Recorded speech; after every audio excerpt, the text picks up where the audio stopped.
అత్యుత్తమ ప్లేస్మెంట్స్ తో ఎంఎన్సీ కంపెనీలలో ఉద్యోగమే లక్ష్యమా? ఇంజనీరింగ్ చదవాలనే మీ పిల్లల కలని కేజీ రెడ్డి కాలేజ్ తో నిజం చేసుకోండి. అవుట్డోర్లో ఒక సందర్భంలో ఆడితే కాలుతో వెళ్ళి టేబుల్ తంతె పైకి ఎగిరింది. టేబుల్ పక్కన వాళ్ళ మీద పడింది. ఇది 10 సంవత్సరాలకు ముందు, 20 సంవత్సరాలకు ముందు కూడా. ఆ తర్వాత నన్ను అడిగేవాళ్ళు, సార్ మాకు 1 గంట వరకు షూటింగ్ లేదట, అటు పోయి ఆడుకోవచ్చు అని. ఓకే భయ్యా మీ ఇష్టం అనేవాడిని. కానీ సెట్లో మీ అసిస్టెంట్ని పెట్టండి, షాట్ రెడీ అయితే మీ అసిస్టెంట్కి మా అసిస్టెంట్ డైరెక్టర్ చెప్తాడు, వాడు నిన్ను వచ్చి పిలవాలి. మీకు అర్థమైందా? సెట్ లోపల ఒక Ramoji film city, Annapurna studio, Rama ఫ్లోర్లో నేను అలౌ చేయను. నా పద్ధతి అది. దీనివల్ల మోహన్ బాబు అంటే భయపడతారు, మోహన్ బాబు అంటే అయిష్టత చూపిస్తారు తప్ప నేను అతనికి కానీ అతని కుటుంబానికి కానీ ఏ చెడు చేయలేదు, చెయ్యబోను కూడా. That is not my character. నా కుటుంబాన్ని నేను చూసుకుంటే చాలు. పద్ధతిగా ఉండాలని కోరుకున్నప్పుడు చెడ్డవాడు అంటారు. ఇప్పుడు నా కొడుకులు విష్ణు కానీ మనోజ్ కానీ సినిమాలు యాక్ట్ చేస్తున్నారు. కావాలని బ్యాడ్ ప్రాపగంట ఇంటర్ఫియర్ అవుతారని. ఏంటి ఇంటర్ఫియర్? నీ కొడుకు బాగా చదువుతుండో లేదో అని చూసుకోవా? నీ కొడుకు బాగా ఉద్యోగం చేస్తున్నారో లేదో అని అడగవా? నీ భార్యను అడగవా? మరి నా కొడుకు బాగా చేస్తున్నాడో లేదని అడగవా? 4 గోడల మధ్య అతను ఏం తీస్తున్నాడు నా నిర్మాత కథ చెప్పున అన్న అంటాం. ఇక్కడ చాలామంది ఉన్నారు, అన్నీ ఇంటర్ఫియర్ అవుతారు. వాళ్ళ గురించి పట్టించుకోరు, నన్ను గురించి మాట్లాడతారు. ఎందుకు వచ్చిందంటే వచ్చింది అంతే. ఒక 5 ఏళ్ళు ఒకటిగా ఉండవు, నన్ను గురించి అలా వచ్చింది. ఎంతమంది దర్శకులు ఉన్నారు. మరి దాసనారాయణ గారు ఎందుకు అన్నింటిలో ఇంటర్ఫియర్ అవుతాడండి? ఆయన గురించి కూడా చెడుని ఉంటారుగా మీరు. మరి ఆయన ఎవరికి ఇతరులకు చెడు చేయలేదు. అన్నింటిలో ఇంటర్ఫియర్ అయ్యి అన్ని బాధ్యతలు మనం నెత్తులు వేసుకున్నప్పుడు, ఇప్పుడు మీకు ఇంకోరు గొడవ జరిగితే అదే చెప్పాయి పిక్చర్లో గాయత్రి పటేల్, అరే నీకు నాకు గొడవ జరిగితే మన ఇద్దరిలో ఎవడో ఒకడు పోవాలరా, నీ పక్కన మనుషులు నా పక్కన మనుషులు వాళ్ళ అమాయకులు చచ్చిపోతున్నారు, మన ఇద్దరేమో గొప్పవాడు అనిపించుకుంటున్నాం సొసైటీలో, ఎలా గొప్పవాడరా అనే దాని గురించి రామాయణ భారతాల గురించి కూడా చెప్పాను. ఇప్పుడు మీ కాంపౌండ్లో ఉన్న కమెడియన్స్ కొంతమంది ఆడుతున్నారు, మీరన్న పేకాట అన్నది కానీ ఎంటర్టైన్మెంట్ కానీ, వాళ్ళకు మీరు కలిసినప్పుడు, మీ కాంపౌండ్లో కలిసినప్పుడు వాళ్ళకి ఏం చెప్పరా మీరు? నేను ఒకరికి సలహాలు ఇచ్చేంత గొప్పవాడిని కాదు, నా దగ్గర వద్దని చెప్తాను, అంతవరకు పాటించాలి.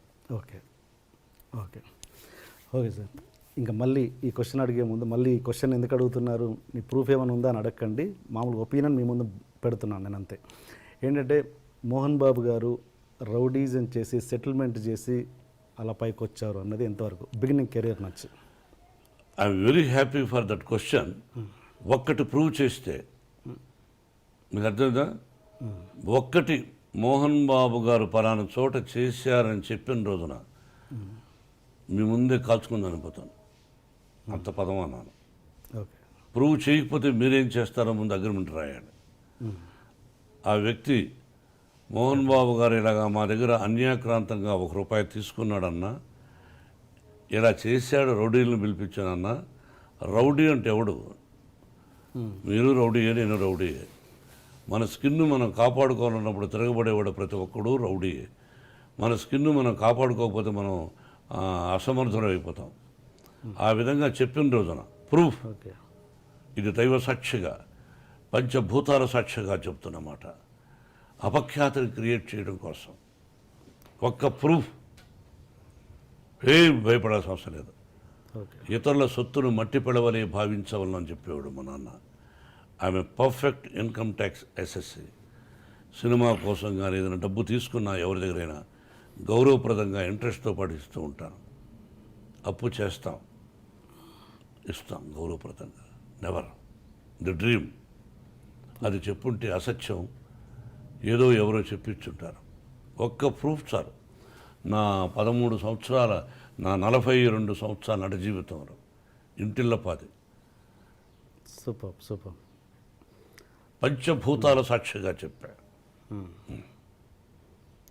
Great sir. అండ్ ఇంకోటి అదే మాట అనేవాళ్ళు ఇది కూడా అంటారు, మోహన్ బాబు గారు దాసరి గారికి, పరిటాల రవికి అండ్ రజనీకాంత్కి బినామీ అని. ఇది కూడా క్లియర్ చేయండి. అన్నం తినేవాళ్ళు ఎవరు అదే చెప్పరు. అన్నం తింటారు చూసారా, మా ఊళ్ళో అన్నం అంటే సంగటి కూడా అన్నమే, గంజి కూడా అన్నమే. అది తినేవాళ్ళు ఎవరు అది చెప్పరు. ఉంటే సినిమాలకు అప్పు ఎందుకు చేస్తాం, అది ఇంకంతే, ఒకటే ఆన్సర్. ఓకే.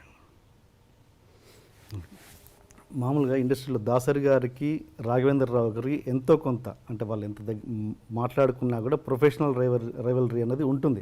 నాకు తెలిసినంత వరకు లేదు. లేదా అసలు ఇద్దరు ఒకరినొకరు బాగా ప్రేమించుకునేవాళ్ళు. ఛాలెంజ్ ఉండేది ನನ್ನ మనసులో ఆయన మనసులో. రాఘవేంద్రరావు గారు హిట్ ఇస్తే అరే దానికంటే గొప్ప హిట్ ఇవ్వాలి మనం అనే తాపత్రయం ఆయన ఉండుండొచ్చు. ఓకే. ఇద్దరు మంచివాళ్ళు, ఒకరినొకరిని ప్రేమించుకుంటారు. ఓకే. ఇద్దరూ నన్ను ప్రేమిస్తారు. ఓకే. ఓకే. దానికి క్వశ్చనే లేదు. మీరిద్దరు వాళ్ళతో క్లోజ్గా ఎలా ఉండగలిగారు అన్నది నా క్వశ్చన్. ఇద్దరు నా మంచితనం వాళ్ళకి ఇష్టపడ్డారు.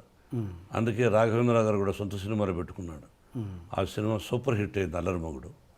ఆ కుటుంబంతోనే నాకు సన్నిహిత సంబంధాలు ఉన్నాయి. ఓకే. సరదాగా ఘర్షణ పడతాం సరదా, అంతేగాని జీవితంలో అతను నాకు చెడు తలపెట్టడు, నేను అతను చెడు తలపెట్టను. ఓకే. అండ్ మీరు పెద్ద వంశీ గారితో ఒక సినిమా చేశారండి, డిటెక్టివ్ నారదా అని. ఫ్లాప్. ఆ సినిమా చేస్తున్నప్పుడే వంశీ గారి చేస్తున్నప్పుడు కొద్ది సినిమా చేసిన తర్వాత ఆయన వర్క్ నచ్చో నచ్చో తర్వాత సినిమా కూడా చేస్తానని ఆయనతో మీరు మాట ఇచ్చిన మాట వాస్తవమా కాదా? సినిమా మళ్ళీ ఈ సినిమా అయిన తర్వాత నా సినిమా నువ్వు చేయాల్సి వస్తుంది, ఓన్ బ్యానర్లను డబ్బులు కూడా ఇచ్చారు. ఈ రోజుకు మీరు వెళ్ళి అడిగినా చెప్తాడు. ఈ రోజుకి అతని మీద నాకు గౌరవం ఉంది. సినిమా ఫ్లాప్ అయినంత మాత్రం అసమర్థుడు కాదు, అతను సమర్థుడే. ఫ్లాప్ బట్ ఆ ఫ్లాప్ అవ్వడం వల్ల కంటిన్యూ చేయలేదు ఆ సినిమా. అంతగా ఎవరైనంతగా వ్యాపారమేగా. నేను హీరోగా పనికిరానప్పుడు నన్ను పెట్టుకోరుగా మీరు, వ్యాపారం అంతే. మరి మదన్ ఎలా తీసుకున్నారు గాయత్రికి? Wonderful question. మదర్ ఎవరో తెలియదు నాకు. డైమండ్ రతన్ బాబు అని రైటర్, అతను ముందు ఈ కథ నుంచి వర్క్ చేస్తున్నాం.